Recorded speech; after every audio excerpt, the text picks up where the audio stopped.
Muy buenos días. Sean todos ustedes bienvenidos a nuestro tiempo devocional, Tu Palabra para encontrar el camino.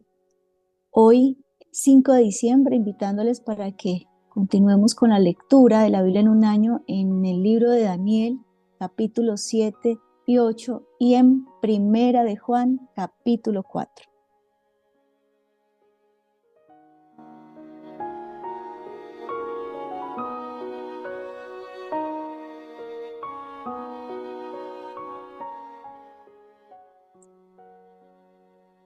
Levántate tú que duermes y te alumbrará Cristo.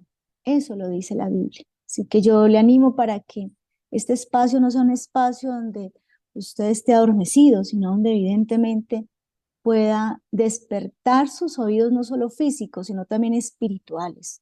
Si usted está experimentando adormecimiento, decaimiento en esta mañana, haga la oración con todo su corazón al Padre en el nombre de su Hijo Jesucristo, para que sea el Espíritu Santo moviendo su corazón, despertando su voluntad, porque hay verdades que traen libertad y sanidad, y por eso muchos viven en enfermedad y en cautividad. Así que ese es mi primer consejo esta mañana.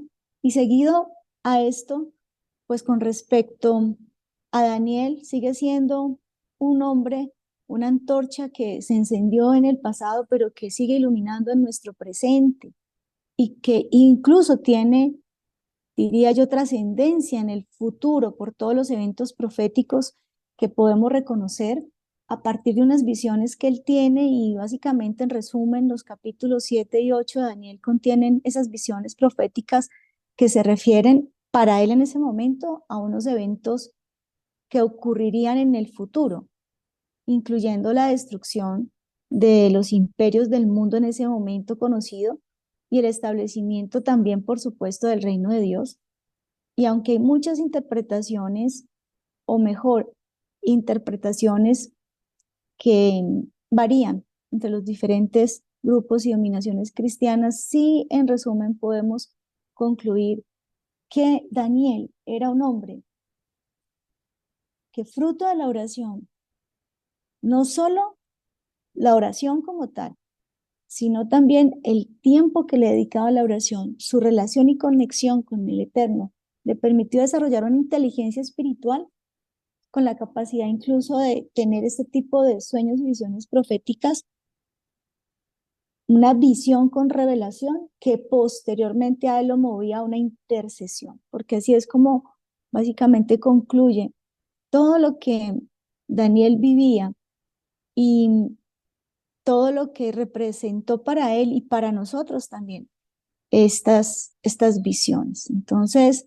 seguramente en la lectura ustedes encontrarán que en el capítulo 7 básicamente están estas visiones, particularmente de cuatro bestias que salen del mar. El mar representa o hace parte del simbolismo de la Biblia de lo que es el mundo en general. O sea, que del mundo salen estas bestias, es decir, estos imperios, unos reinos que están marcados en tiempos de la historia, ¿sí?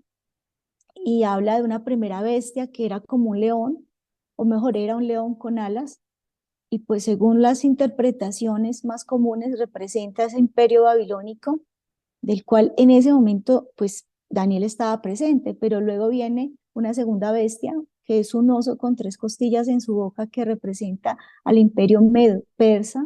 Posterior viene otra tercera bestia, que es un leopardo con cuatro alas y cuatro cabezas, que representa el imperio macedonio bajo Alejandro Magno. Y luego viene una cuarta bestia, y esta bestia es terrible, esta bestia es espantosa, pero lo que más llama la atención son pues unas características que creo que nos pueden ubicar a nosotros más para este tiempo.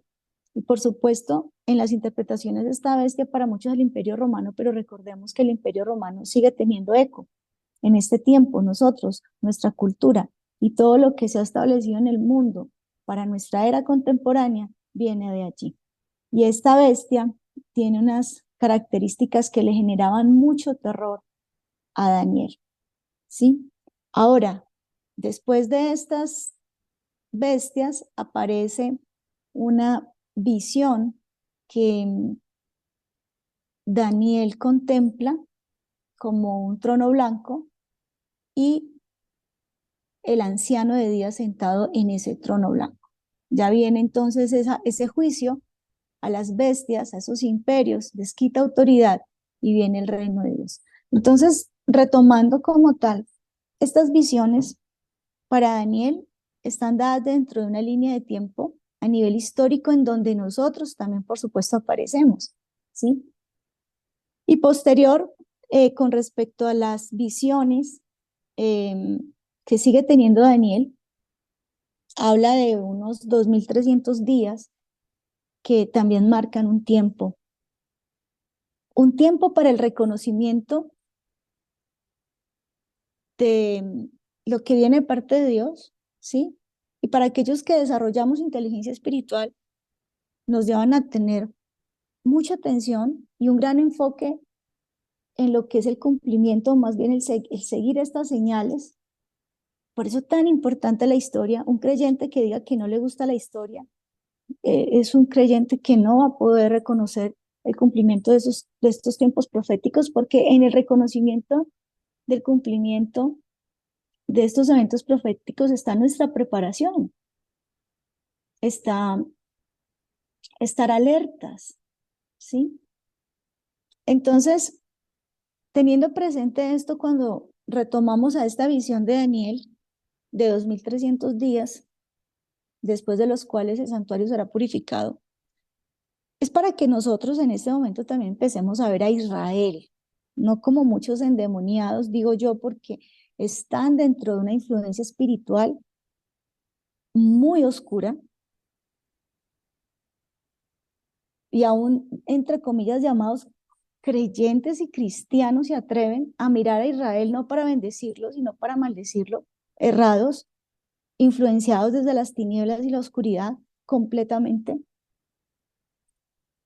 Pero me refiero a que estos 2300 días son para nosotros un mensaje porque tiene que ver con Jerusalén, ¿sí? Tiene que ver con la restauración del templo futuro y todo esto nos importa a nosotros porque a usted le guste o no le guste, Israel y Jerusalén son un reloj profético al que yo no puedo dejar de mirar para poder seguir leyendo esas señales que aparecen en los cielos y para irme acercando a ese cumplimiento profético que ya me va a afectar a mí, ¿sí? Entonces, bueno, frente a esto de Daniel, qué bueno que lo tengamos presente, que no lo pasemos por alto, que lo reconozcamos, porque además sí tiene que ver con lo que Primera de Juan, capítulo 4 nos habla, porque en los primeros capítulos, perdón, en los primeros versículos, en el versículo del 1 al, al 5, al 6, nos habla de la verdad versus el error y la mentira. Daniel era un hombre en quien obraba el Espíritu de Dios. Y cuando obra el Espíritu de Dios en una persona, esa persona no solamente puede ver la verdad de su realidad actual, porque su realidad tiene una verdad, ¿sí?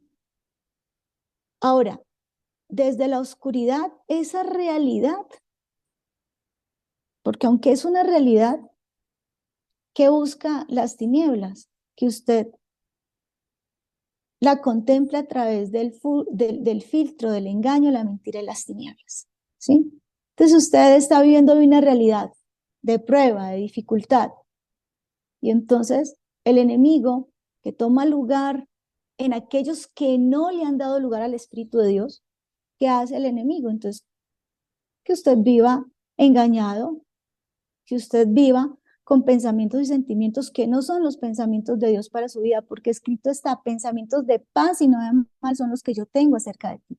Entonces usted vive una realidad de aflicción, de dolor. Y qué mayor dolor y qué mayor aflicción que la que nuestro Señor Jesucristo tuvo que padecer en la cruz.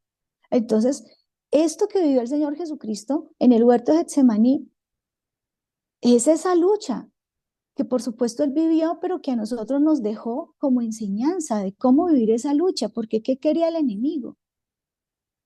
que el Señor Jesucristo desistiera de ese propósito y de esa razón de ser de nuestro Señor Jesucristo, que era ir y morir en la cruz para bendecirnos, que su maldición, porque era en ese momento maldito aquel que muriera en el madero, esa bendición, esa maldición iba a ser para nuestra bendición. Luego eran momentos adversos para nuestro Señor Jesucristo y era una cruz que nadie más podía llevar, era Él. Y miren que en la tentación también lo vemos, como el enemigo quiere mentir, quiere engañar. Pero nuestro Señor Jesucristo, así como Daniel, oraba. Y les recuerdo el llamado que el Señor a nosotros nos hizo como iglesia, porque estoy segura que nos lo hizo a nosotros como iglesia. ¿No habéis podido orar ni siquiera una hora? ¿Cuánto está orando usted al día? ¿Cuánto? ¿Ha contabilizado usted o lleva el registro del tiempo que usted está en una red social? Eso le quita tiempo para estar fortalecido por Dios, llenarse del Espíritu de Dios y no dejar que su realidad sea influenciada por el espíritu de oscuridad. Daniel vivía en un mundo completamente oscuro, bajo unas tensiones políticas, culturales, religiosas tan fuertes, pero aunque en la atmósfera estaba la oscuridad en su corazón, seguía encendido el amor a Dios. Ayer en nuestro devocional veíamos cómo el hijo muestra quién es su padre, pero cómo con sus obras. Y cómo el Hijo de Dios tiene que estar distinguido por vestiduras blancas y su lámpara encendida, que es por supuesto la presencia de Dios, fruto de esa influencia del Espíritu de Dios. Entonces, partamos de esto en Primera de Juan 4, cuando el Señor nos habla acerca de no creer a todo espíritu, porque mire, toda persona que a usted le habla, aún a usted le puede hablar un mensaje, pero ¿quién escribió el mensaje? A usted le puede hablar un video, pero ¿quién hizo el video? Amados, no creáis a todo espíritu, sino probad los espíritus, si son de Dios. Es un espíritu, usted es un espíritu. Yo le estoy hablando hoy a espíritus que tienen, claro, un contenedor de carne y de sangre. Nuestro espíritu está siendo contenido por nuestro cuerpo, por nuestra carne y por nuestra alma, porque por supuesto, nuestra, digamos que nuestro cuerpo está conformado de una manera tan perfecta que influye completamente en lo que sentimos, en la manera como percibimos las cosas, en las sensaciones que tenemos. Lo que usted hace con su cuerpo le afecta al alma. Y seguramente su alma hoy puede estar llena de muchos temores, de muchas angustias, de debilidad, de tristeza, de frustración. Pero muchas de esas cosas que usted siente en su alma es por lo que usted hizo en su cuerpo. Pero viene el espíritu, su espíritu, el cual si es influenciado por el Espíritu de Dios, entonces seguramente va de alguna manera a permitirle ver las cosas de manera diferente, ¿sí? Si su espíritu está influenciado por el Espíritu de Dios, pues va a haber en usted unas características de las que habla Juan a la iglesia primitiva. ¿Qué está influenciando su espíritu? ¿El Espíritu de Dios? Porque es que en estos primeros versículos vemos tres espíritus: el Espíritu de Dios, el espíritu del hombre que es influenciado por el Espíritu de Dios, o está el espíritu del anticristo, el espíritu del mal, de aquel que vino a hurtar, matar y destruir. Si el Espíritu de Dios es el que me influye, yo soy hijo de Dios. Y es aquí donde estamos llamados a aferrarnos a la verdad. Y esta verdad tiene que ver con lo que yo me permito escuchar, ver y buscar. Porque algunas personas tienen la tendencia de creer todo lo que leen, todo lo que escuchan. Y una cosa es tener fe y otra cosa es ser incautos o creer en todo cuanto hablan. Qué tristeza que hoy los creyentes crean más al poder del enemigo que al poder de Jesucristo. Y entonces sus vidas están condicionados por el mal. Miren, la verdad de Dios nos libera del temor. Y ahí viene la segunda parte de este capítulo que habla del amor versus el terror y el miedo, porque aquí hay una relación muy grande. Porque cuando yo escucho la verdad de Dios, cuando el Espíritu de Dios me está influenciando, ¿sí? Esa verdad, por supuesto, viene acompañada del amor de Dios. Y es una verdad que me trae seguridad, convicción y fe. Si bien vemos a un Daniel que está angustiado por lo que vio, vemos cómo dentro de ese plano espiritual Daniel es fortalecido, Daniel es levantado y Daniel es usado. Y eso que él conoce de parte de Dios lo lleva a ese interceder. Se mueve en el amor porque el que intercede ama. Pero ¿cómo es posible que aquel que le cree más a las tinieblas y a la oscuridad, no es, o sea, uno lo reconoce, porque lo que hace es llenarse de temor, de miedo, ¿sí? Ojo con el miedo y con el terror, porque es la evidencia de que el amor de Dios no está actuando en su corazón. La fe es un regalo que viene de Dios y es la primera verdad que me permite tener fe es comprender el poder de su salvación en mi vida. La verdad que vino el Señor Jesucristo a mostrar y que dejó escrita con su propia sangre en la humanidad. Es esa verdad que me lleva a mí a estar llena de gozo, de gratitud por causa de la salvación y la vida eterna que he recibido. Porque por gracia sois salvos por medio de la fe. Y esto no es de vosotros, pues es don de Dios. Y a partir de esa salvación, a partir de esta verdad, yo debo experimentar gozo, gratitud. Y muchas personas podrán conspirar contra mí, pero ya no me pueden quitar lo que el Eterno me dio, que es su salvación.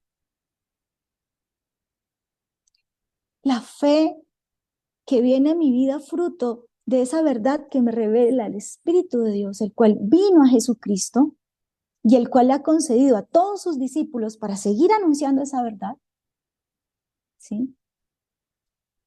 Es esa verdad que me lleva a tener fe, confianza y seguridad en la victoria y no en ese pensamiento de derrota.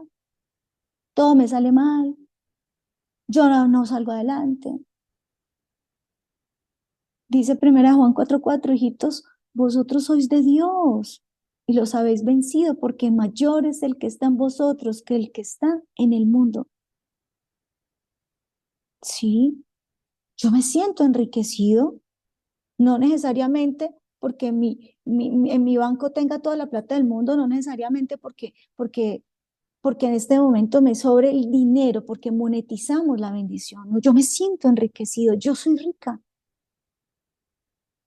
porque es que la riqueza del Señor no tiene nada que ver con la riqueza que muestra el mundo, que ante los ojos de Dios es una miseria.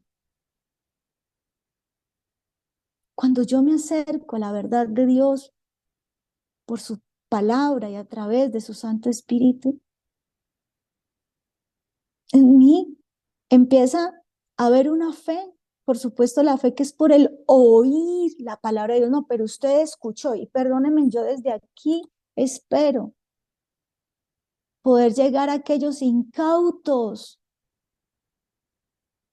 aquellos analfabetas espirituales que condicionaron su vida a una maldición porque alguien simplemente entonces le dijo que le hicieron brujería, que le hicieron maleficio. Y si usted condiciona su vida y sus experiencias presentes, a lo que un brujo, a lo que un hechicero, mire, puede ser, a mí no me digan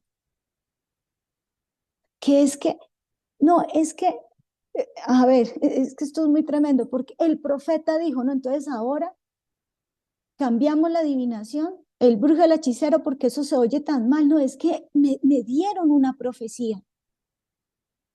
No, es que también hay profetas mentirosos. Yo les digo en qué está la mentira de un profeta, así se llame religioso de cualquier denominación.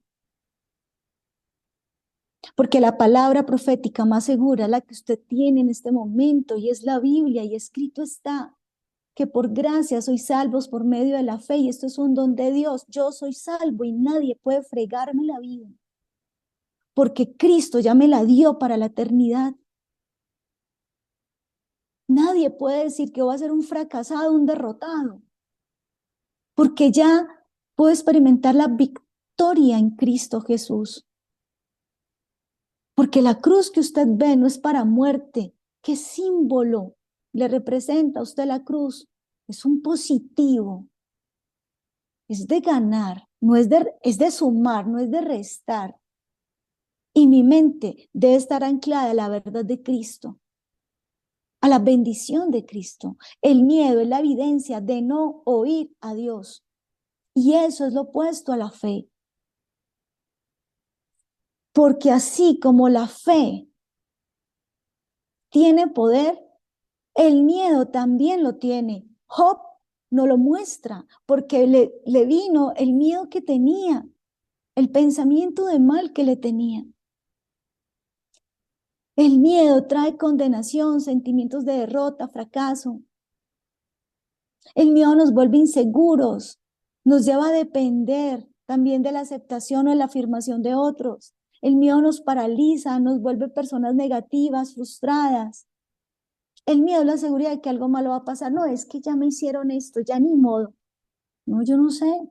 Y si también su vida va a estar condicionado por lo que a otro le pasó, pues qué triste, porque usted está siendo condicionado por la situación de otro y no por el plan que Dios tiene para su vida. No, es que a mi mamá, a mi hermana, a mi tía, a mí le hicieron. ¿Qué le hicieron? ¿Y por qué no mira lo que hizo Cristo por usted? Si usted está experimentando una influencia espiritual por causa de algo, de alguien, si usted tiene la sensación, porque es evidente que tenemos una lucha, pero no es una lucha contra carne ni sangre. Claro que las personas son influenciadas para mal. Y si usted identifica que una persona fue influenciada para mal y que es una puerta que quiso abrir el enemigo para acabar con su vida, ore como Daniel, levántese y anule en el nombre de Jesús, porque mayor es el que está en mí. Porque no puede ser que un cristiano viva con miedo en la seguridad de que algo malo va a pasar. ¿O es que tiene más poder el maleficio? Ah, de pronto porque ellos sí dedican más tiempo al maleficio. ¿Y usted cuánto tiempo dedica a la oración y a la alabanza? El pastor John Kisho habla de que le tocaba por unas situaciones tan complejas en el lugar donde vivía, porque para ese momento él vivió ese tiempo coyuntural en Corea del Norte y Corea del Sur, donde la situación era tan compleja que a él le tocaba orar 5 horas. Simple, si usted ve que la situación está muy tensa a nivel espiritual en su casa, es porque le toca orar más, le toca ver menos series de Netflix.